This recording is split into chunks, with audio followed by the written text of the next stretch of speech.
Bem-vindos ao canal Gamer Estudioso, onde aprendemos os conteúdos de sala de aula a partir dos videogames.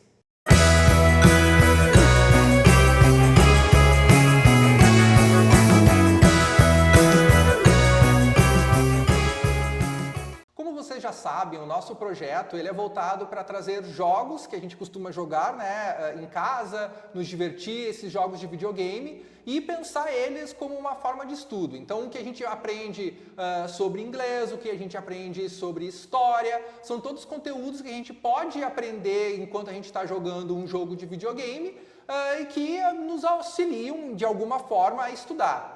Mas hoje a ideia é um pouquinho diferente. A ideia é a gente pensar o jogo dentro de uma outra estratégia, estratégias de estudo. Porque quando a gente aprende inglês, quando a gente aprende história, quando a gente aprende física, mesmo com o auxílio dos jogos, a gente ainda precisa ter um método. Esses métodos podem ser leituras, mapas mentais, estudos de gráficos, assistir vídeos como são os nossos. Mas e quando mesmo assim a gente falha?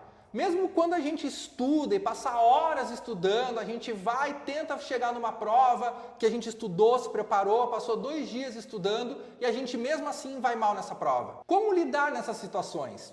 Como que a gente pode melhorar o nosso estudo, aprender com aqueles nossos erros, para que numa próxima prova, num próximo método de estudo, a gente melhore, a gente aperfeiçoe e chegue e conseguir ir bem naquela prova, conseguir atingir a nota que a gente espera, que a gente passe de ano e que a gente fique satisfeito e tenha aquela sensação de recompensa por ter estudado e ainda assim ter conseguido a nossa nota máxima, que é o que a gente queria no nosso jogo, ou no caso, na nossa prova.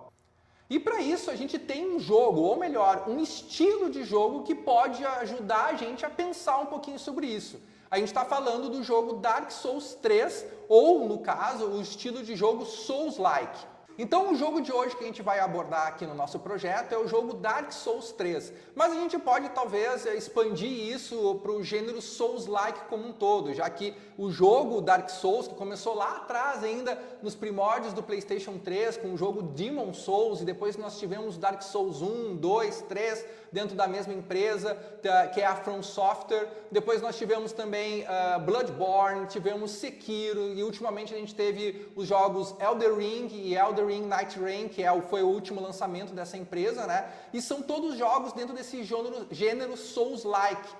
E esse gênero ele foi transportado para outras empresas, para outros jogos que pegaram esse estilo de jogo e adaptaram dentro das suas temáticas, dentro do seu universo próprio que cada jogo tem especificamente. O jogo Dark Souls 3 foi lançado no ano de 2016 e, como eu disse, foi desenvolvido pela empresa From Software, e ele é um RPG em terceira pessoa, no mundo de fantasia, geralmente com alguns aspectos de medievalidade, em que o teu objetivo é explorar aquele mundo que é um mundo aberto, que está totalmente amplo para tu ser explorado, não tem nível específico de ordem para tu poder explorar aquele mundo, tu explora ele da maneira como tu quiser, E o teu grande objetivo é ir acumulando almas para ir aperfeiçoando o teu personagem e ir derrotando diversos chefões, que é o grande destaque desse jogo, fazendo as outras side quests que aparecem dentro do jogo, mas dentro de um formato de jogo que faz com que o jogador seja completamente desafiado a jogar, a se superar dentro das suas habilidades, dentro dos seus conhecimentos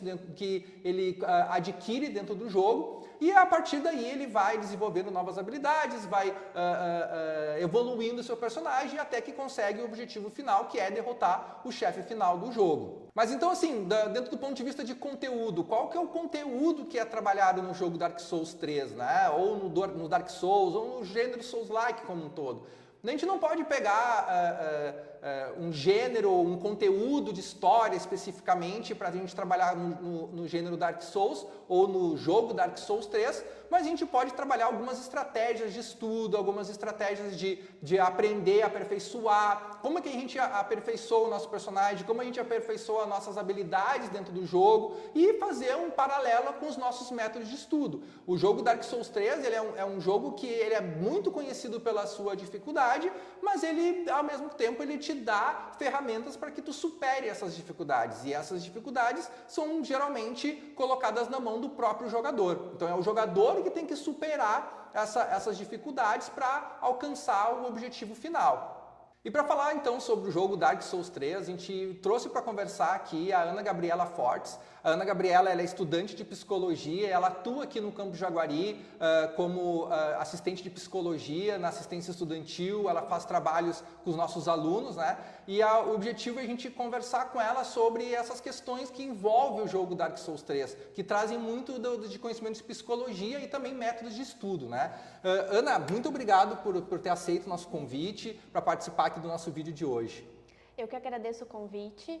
Eu gosto muito de ter a psicologia como uma visão para as coisas e ter aqui um momento que a gente possa pensar a psicologia para o processo de aprendizagem a partir de jogos é muito importante tanto para mim, que precisei ir atrás e entender algumas coisas do jogo, quanto para vocês mesmos, né, vocês mesmos que estão, né, dentro desse mundo dos jogos e por que não a psicologia estar dentro desse mundo junto com vocês. Ana, então primeiro vamos dar uma contextualizada assim.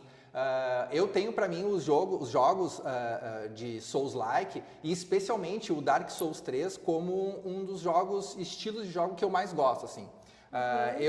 Como eu já me apresentei aqui nos projetos, eu jogo videogame desde muito pequeno, né? E eu tava lá no ano de 2016 e queria comprar um jogo e tava todo mundo falando que ia lançar o Dark Souls 3 e todo mundo falando que era um jogo super difícil, super desafiador e tudo. E eu pensei assim, cara, vou experimentar um jogo novo, que eu queria jogar algum tipo de jogo novo que fugisse um pouco de outros jogos como futebol ou coisa assim, que geralmente que a gurizada gosta de jogar, né? E fui lá e comprei o jogo e eu me recordo que no dia que eu comprei esse jogo, eu comprei junto com um outro que estava em promoção.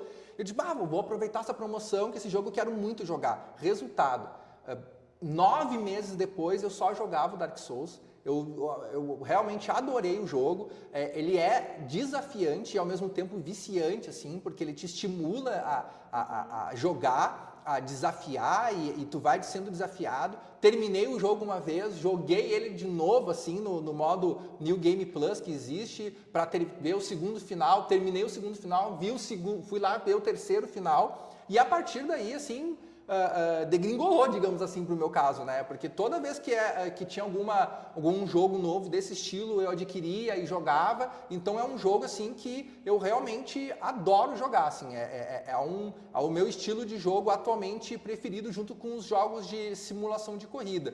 E aí eu queria começar perguntando para ti assim, do ponto de vista mais geral, assim, o que o jogo Dark Souls 3, né, que é o objetivo do nosso vídeo aqui, mas a gente pode sempre ampliar para o gênero Souls-like, o que ele pode auxiliar, digamos assim, o aluno do ponto de vista do estudo, né? Eu quando fui jogando ali, me veio várias ideias e é por isso que a gente trouxe o jogo pro vídeo. Então, o que ele pode auxiliar o aluno do ponto de vista de estudar? O jogo, né, todo esse estilo de jogo que a gente fala aqui, ele vai prever que o estudante tem algumas habilidades cognitivas. Essas habilidades cognitivas, elas estão ligadas ao processo de aprendizagem. Essas habilidades cognitivas, elas estão dentro, né, do nosso córtex pré-frontal. Nosso córtex pré-frontal, ele fica aqui, gente, bem na nossa testa. Essas habilidades, elas são planejamento, organização, controle inibitório. O controle inibitório ele está diretamente ligado com a nossa impulsividade, com o nosso controle dessa impulsividade e todos esses aspectos que eu disse que estão no nosso córtex pré-frontal, eles vão ser usados na aprendizagem. Então, o jogo, por ele ter vários desafios, por ele ser difícil, pela tentativa e erro que o jogo prevê e que o estudante ele vai estar dentro desse mundo, são todas habilidades que ele vai construindo, né, cognitivamente, que vão ser úteis lá no processo de aprendizagem. Então, quando, por exemplo, nós temos uma prova que ela é muito, muito difícil, de um conteúdo que talvez o aluno não seja tão adepto ao conteúdo, tenha dificuldade, o jogo ele pode trazer um método de aprendizagem que pode ser eficaz quando a gente tem algum enfrentamento de uma prova difícil, né? Como eu estava falando antes. Então, planejamento e organização são habilidades que o estudante precisa, né, ter para conseguir jogar. E essas habilidades, elas vão ser também eficazes no processo de aprendizagem. O nosso córtex pré-frontal, ele está em desenvolvimento. Até os 25 anos, ele está em desenvolvimento. Então, o jogo, ele também vai ser eficaz para isso. Por quê? Porque quando a gente tem um adolescente, um estudante, que está numa idade escolar e ele precisa dessas habilidades, o treino dessas habilidades vai fazer com que ele seja mais eficaz em relação aos desafios. O treino a gente pode pensar, por exemplo, assim, a própria repetição, né? A gente vai, repete e erra e tenta de novo, né? Que é o básico de qualquer método, qualquer estudo. Que a gente vai, quando a gente vai aprender a tocar uma guitarra, a gente tem que repetir o mesmo exercício diversas vezes, né? E isso funciona tanto para matemática quanto para qualquer área, né? Qualquer área. E o desenvolvimento desse córtex pré-frontal, ele vai ser dentro desse processo do jogo, né? Então, a partir do momento que eu consigo deixar o meu controle inibitório regulado, eu consigo trazer essa regulação do meu controle inibitório para dentro do processo de estudo. E o que é controle inibitório? O controle inibitório é a capacidade que a gente tem da impulsividade. Então, vou dar um exemplo que vai ser um pouco do nosso tema aqui. Mas sabe quando a gente diz não para uma criança e a criança se joga no chão? Lá no mercado, né? A criança quer porque quer, o pai diz não, ela se joga no chão. O que a gente faz quando a gente é adulto? Quando a gente não consegue uma coisa, a gente se joga no chão?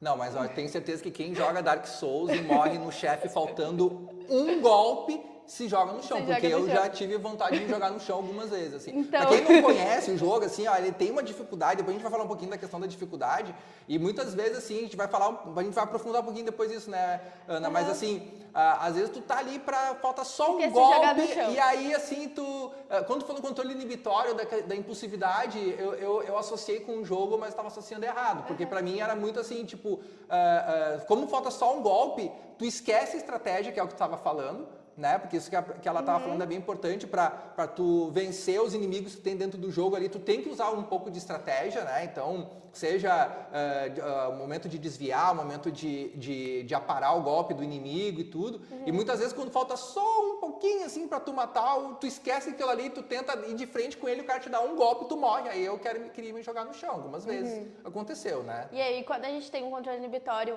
que está mais formado, dentro desse córtex pré-frontal, a gente não se joga no chão, a gente só tem vontade, mas a gente consegue não se jogar no chão. E a impulsividade está bem ligada a isso que o prof trouxe, né? Então, ele está lá, falta isso aqui para ele passar, mas a impulsividade vem à frente na nossa tomada de decisão e aí a gente bota tudo a perder, né?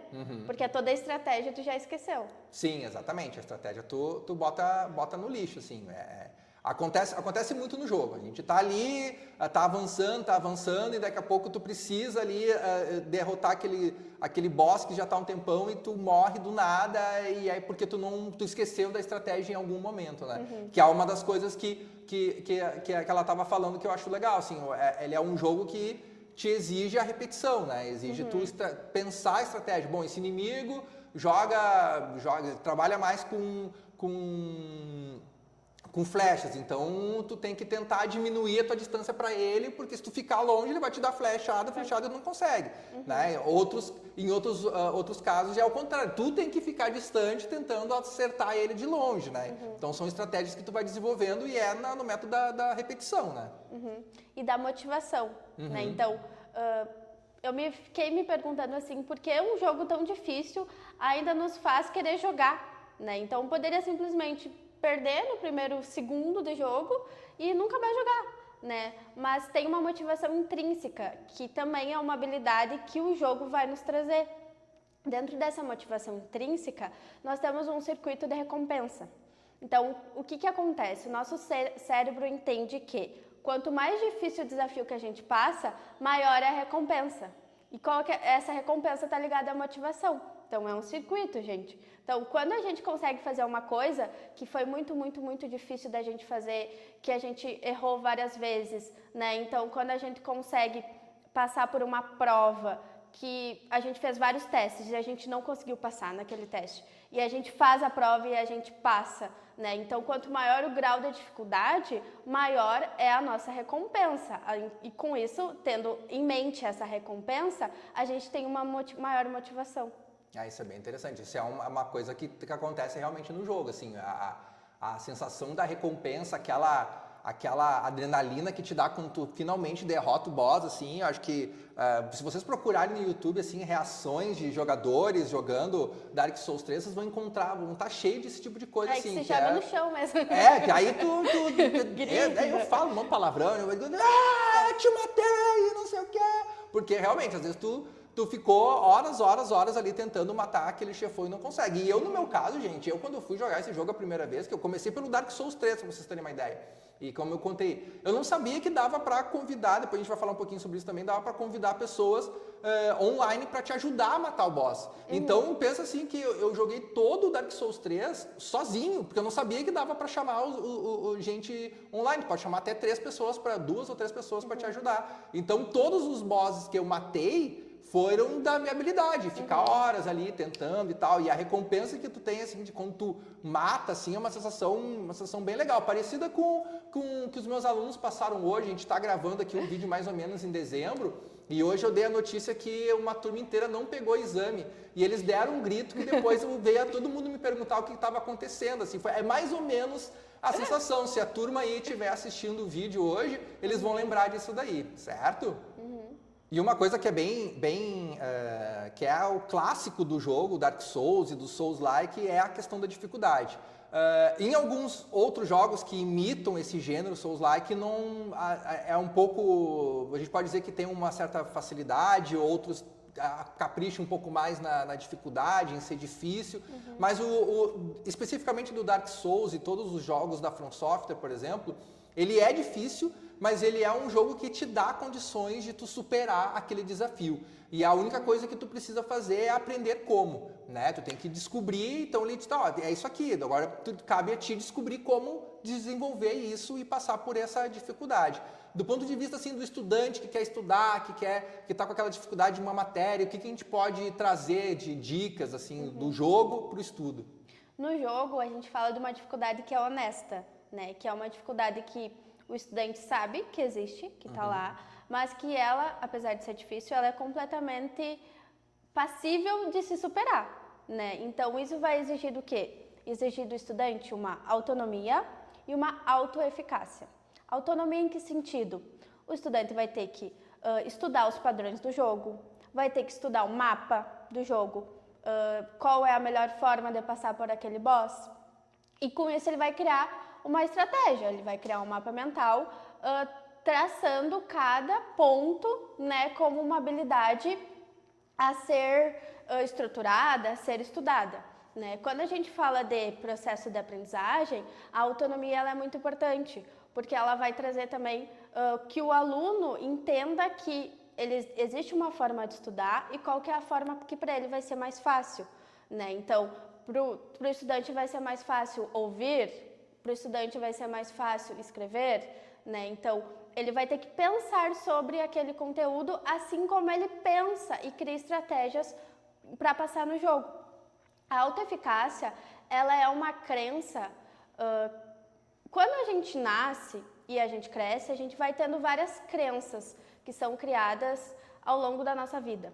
Essas crenças, elas são ativadas conforme as situações da nossa vida. Tá? Então, a partir do momento que eu tenho uma situação que é muito difícil na minha vida, e aqui a gente pode colocar como exemplo o jogo e os estudos ou uma disciplina em específico, pode ativar uma crença de autoeficácia. Então, o que é a crença de autoeficácia? A gente pode entender que a crença de autoeficácia, ela é num sentido de que eu entendo que é difícil, mas eu tenho condições de passar por isso. Porque no jogo não existem agentes externos. Não existe, por exemplo, algo que vai atrapalhar o teu desempenho. É o teu desempenho por si só. Então, é o jogo, ele existe, a gente sabe que ele é muito difícil, mas a gente entende que também tem a capacidade de a gente conseguir ganhar o jogo, né? Sim, Zerar o jogo. Então, tipo, muitas vezes aprender a evoluir uma certa arma, né? Então, eu tô muito fraco, então não consigo passar por esse chefe agora. Então, tu dá uma volta no mapa, vai por outro, evolui mais o personagem e tudo, né? E aí, no jogo, tu pode evoluir as armas, tu pode evoluir teu próprio personagem, aprender habilidades que tu não tinha antes, descobrir uma poção nova, né? São várias estratégias que o jogo te oferece. Cabe a ti ali aprender e traçar isso daí, né? E isso é o treino de habilidades de autonomia e a alta eficácia, né? Então eu entendo que existem outras estratégias que eu posso passar, assim como no estudo, né? Daqui a pouco o meu colega, ele se dá muito bem ouvindo, né, o conteúdo, mas eu já testei e eu não gostei daquilo, então eu vou ter que criar uma própria estratégia e tendo essa habilidade de autonomia e alta eficácia, para que eu possa também aprender, né? Então eu não vou aprender igual o meu colega. Como é que eu vou aprender, né? E aí eu vou testando estratégias, assim como eu vou testando estratégias também no jogo. O jogo Dark Souls, né, e o Dark Souls 3, que é o que a gente está trazendo aqui como foco, ele não deixa de ser também um jogo que explora a questão da tentativa e erro, né? Então tu tenta uma estratégia, tu morre. A gente está falando muito de estratégias aqui, né, pessoal, hoje, estratégias de estudo, estratégias de aprendizagem, né? E uma das estratégias é a tentativa e erro. Então muitas vezes eu acho que em sala de aula tu tentou um exercício e falhou, e aí vem o professor e te corrige, e muitas vezes os alunos eles não querem repetir, né? Porque agora eu errei, então não vou conseguir, não vou fazer. E o jogo Dark Souls, ele tem, como a gente falou da recompensa, ele recompensa justamente a tentativa e erro, né? Então, dentro dessa habilidade específica que o jogo exige do player ali, do jogador, como trazer isso para a sala de aula? Eu acredito que o jogo seja como um laboratório de aprendizagem, né? Como o prof fala da tentativa e erro, é exatamente o que acontece numa aprendizagem, num processo de aprendizagem. Não vai ser, de primeiro momento, o professor, por exemplo, o professor chega e dá um novo conteúdo. O aluno ele não vai aprender no primeiro momento. Ele vai precisar reler o que o professor passou, ele vai precisar assistir vídeo, ele vai precisar conversar com um colega sobre o conteúdo, ele vai precisar fazer atividades. E eu sei que o povo daqui não gosta de fazer atividades, odeia. Eu também odiava na minha época, gente, não vamos ser hipócritas aqui. Mas todo esse aspecto da tentativa e erro, ele vai se dar nesse processo de aprendizagem. Quando a gente consegue repetir o que o professor falou, repetir e conversar sobre o que o professor falou, onde a gente vai reescrever o que o professor falou, onde a gente vai reler o conteúdo do artigo que o professor indicou. Então, não vai ser no primeiro momento, na primeira tentativa, que nós, seres humanos, todos nós, vamos aprender uma coisa do zero e aprender e fazer perfeito, né? Isso vai ter em todos os âmbitos da nossa vida, né? Quando a gente vai fazer um bolo, a primeira vez que a gente vai fazer um bolo, a gente não vai sair o bolo perfeito, lindo, fofinho, maravilhoso, né? Assim como no estudo, a primeira atividade que a gente vai fazer sobre aquele conteúdo não vai ser a atividade mais perfeita, mais completa e talvez a certa, né? Então, esse processo de repetição, ele é extremamente importante dentro do processo de aprendizagem.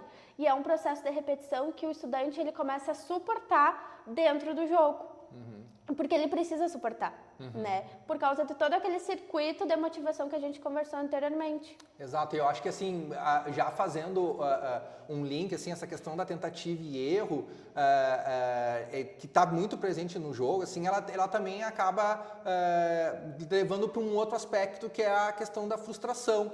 Por que da frustração, né? Porque dentro da tentativa e erro é muito comum o estudante se frustrar com o erro, né? A gente encara isso diariamente como professor. Então, o aluno ele vai mal numa prova, ele fica frustrado. Ele, professor, mas eu estudei bastante, mesmo assim fui mal. E aí tu diz, mas então quem sabe tu tenta de novo. São todas habilidades que o jogo também exercita. E essa frustração, ela também faz parte do processo de ensino-aprendizagem. Eu jogando o Dark Souls, assim, já teve vezes que eu fiquei, como eu disse para vocês, eu não sou um jogador muito habilidoso, né, pessoal? E eu, por exemplo, não sabia nem que dava para chamar bonequinho online o jogador online para me ajudar. Eu não sabia que dava para Meus personagens eu evoluía completamente errado, não sabia que tinha uma estratégia para tu evoluir o personagem. Se tu cria um personagem mago, tu tem que botar teus pontos em certos aspectos. Eu via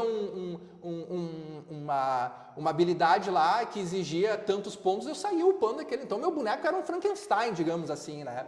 Então essa frustração que traz o jogo, de às vezes tu tentar derrotar o boss, e eu, por exemplo, fiquei às vezes assim 4, 5 dias tentando derrotar o boss, e aí que nem eu falei antes ali, falta um pouquinho para tu matar aquele boss, ou para tu passar de um certo local do jogo e tu morre, tu tem que repetir tudo lá de novo. Essa frustração, ela pode ser impactante, mas ao mesmo tempo que tem a frustração, tem a recompensa, né? Então, de que forma a frustração, saber lidar com a frustração que o jogo traz, ou que o estudante tem, muitas vezes, assim, no seu dia a dia de sala de aula, de ir mal numa prova, de não entender o que o professor falou na primeira vez, de que forma o estudante pode lidar com essa frustração para fazer dessa frustração um aliado, né, na hora de estudar, na hora de aprender. A frustração, ela é inerente à nossa vida, né? Então, claro que aqui a gente está tentando combinar os aspectos do jogo com o ensino e aprendizagem, mas ela vai ser uma habilidade, uma coisa que vai acontecer com a gente em todos os aspectos da nossa vida, né? Nós vamos nos frustrar com o relacionamento, nós vamos nos frustrar com o nosso trabalho, nós vamos nos frustrar com os nossos amigos. O jogo, ele vai fazer com que o estudante consiga lidar com a frustração. Como eu estava dizendo antes, a frustração, ela vai ser inerente à nossa vida e ela está intimamente ligada com a regulação das nossas emoções. Que emoções elas vão estar ligadas à frustração? O medo, a raiva, a tristeza. Esses sentimentos, eles são inerentes à frustração. A nossa habilidade de regular as emoções, ela vai se dar no comportamento. Então, o que nós vamos fazer quando a gente sentir a frustração e vir todos esses sentimentos à tona? Dentro do jogo, o que a gente pode fazer? A gente pode desistir, mas a gente pode pensar naquela motivação intrínseca que nós falamos mais cedo. Ou seja, mesmo que o estudante se frustre, ele vai ainda tentar, porque ele precisa dessa recompensa que o jogo dá. No estudo, a frustração, ela vai estar muito presente. Ela vai estar presente quando nós estudamos por uma prova e a gente chega na hora da prova e a gente não entende nada do que está na prova, a gente esquece o conteúdo do nervosismo e a gente tem uma frustração de uma nota talvez baixa, né? Então, o que nós vamos fazer com essa nota baixa?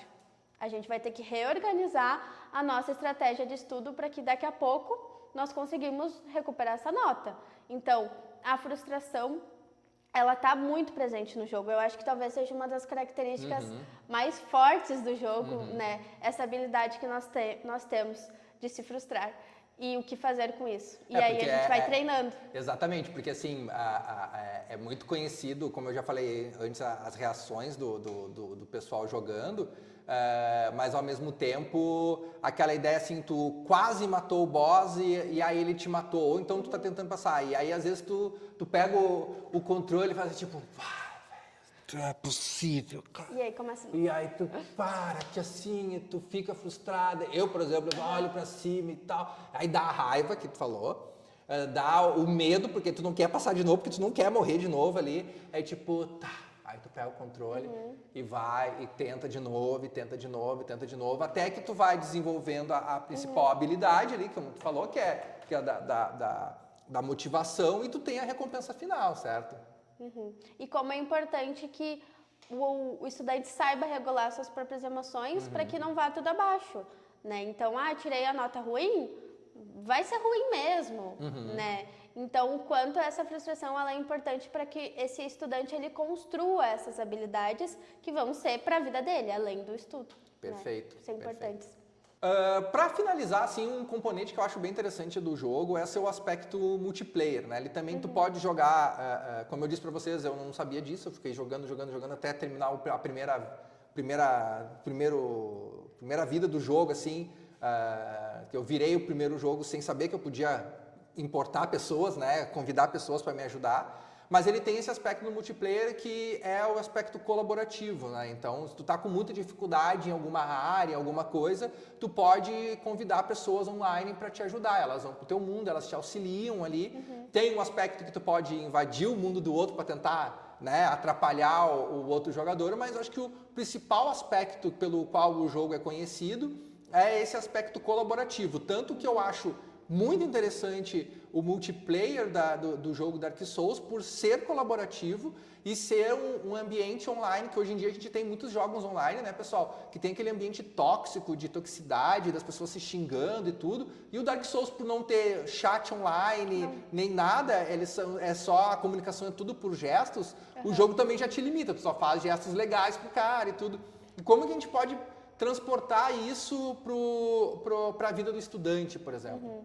É como se fosse uma habilidade de pedir ajuda, né? Então, daqui a pouco, o outro jogador, ele tem uma maneira, uma estratégia de acabar com aquele boss que tu nunca tinha nem pensado. Ou já passou por aquilo, pode te ajudar, né? Então, daqui a pouco, né, tu olha e pensa, nossa, como eu sou tonto, eu nunca vi que eu podia ter feito isso, ter feito essa desse jeito, né? Então, dentro do processo de aprendizagem, o pedido de ajuda, ele é muito importante, né? Porque muitas vezes tu tá tão ali, tão focado, né? Tu tá com a tua atenção tão sustentada naquela frustração e naquele erro, que tu não consegue ver outras formas de aprender, outras formas de tentar rever aquele conteúdo, né? Então, daqui a pouco, vai precisar pedir ajuda de um colega. Olha, aquele colega, eu vi que ele foi melhor na prova que eu, né? Então, o que ele fez? Ele estudou dessa forma, ele fez mapa mental, ele treinou, ele dormiu ouvindo o conteúdo, né? Então, te possibilita olhar também para aquela dificuldade de uma outra forma, de um outro ângulo, que muitas vezes tu tá tão focado na tua frustração, tu tá tão focado no teu problema que tu não consegue enxergar. Isso acontece no jogo, realmente. Às vezes chamava um jogador online e ele me mostrava um caminho, até dentro do próprio mapa, que eu não conhecia, não sabia que tinha aquilo ali. Realmente, isso é um negócio bem interessante. Saber pedir ajuda também ajuda tanto na questão do jogo, mas também para estudo, né? Bom, como sempre, a gente pode ficar horas discutindo aqui um jogo, sobre o que aprender, sobre os processos de aprendizagem. O jogo Dark Souls, ele é um jogo muito rico, né? E o gênero Souls-like, que vai muito para além do jogo Dark Souls. A gente tem o Sekiro, como eu comentei antes, Bloodborne, Elden Ring, da From Software, né? Que são esses jogos da From Software. Mas tem outras empresas que fizeram também jogos parecidos, como ultimamente o Lies of P, que pega todo o mundo do Pinóquio e põe dentro desse gênero de jogo, que é um dos jogos que eu gostei muito de jogar ultimamente.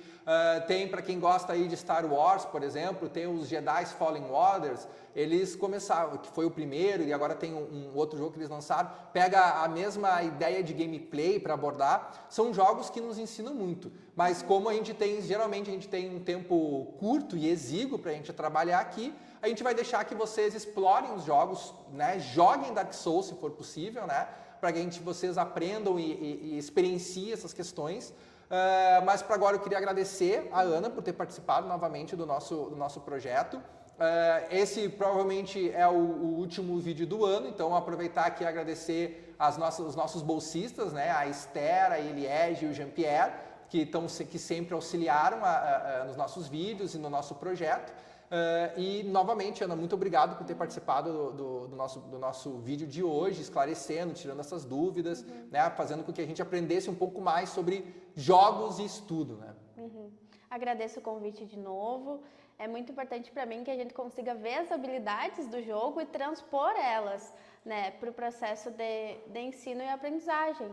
Quando a gente consegue entender que o que a gente está fazendo no jogo é as mesmas habilidades do ensino e da aprendizagem, talvez até fique mais fácil o processo de estudo, né? Que a gente consegue entender que também, quando a gente está jogando, a gente está tendo habilidades que estão ali dentro do nosso cérebro bombando, né? Então, eu agradeço muito o convite. Eu também estou finalizando o meu processo aqui dentro do Instituto. Fico muito feliz, eu fiquei um ano e 3 meses aqui e aprendi muito, né? Gostei muito da área da psicologia escolar e só tenho a agradecer, assim, o carinho que vocês tiveram, o convite. Muito bem, muito bem. Acho que agora pro ano que vem, como esse é um projeto de extensão, né, que é financiado pelo Instituto Federal Farroupilha, dentro do edital de extensão, ano que vem nós teremos mais vídeos, teremos mais jogos e estudo de como que a gente vai aprender jogando videogame. E espero que vocês continuem seguindo o nosso canal e vendo tudo que a gente vai postando nas redes sociais. Tchau, tchau!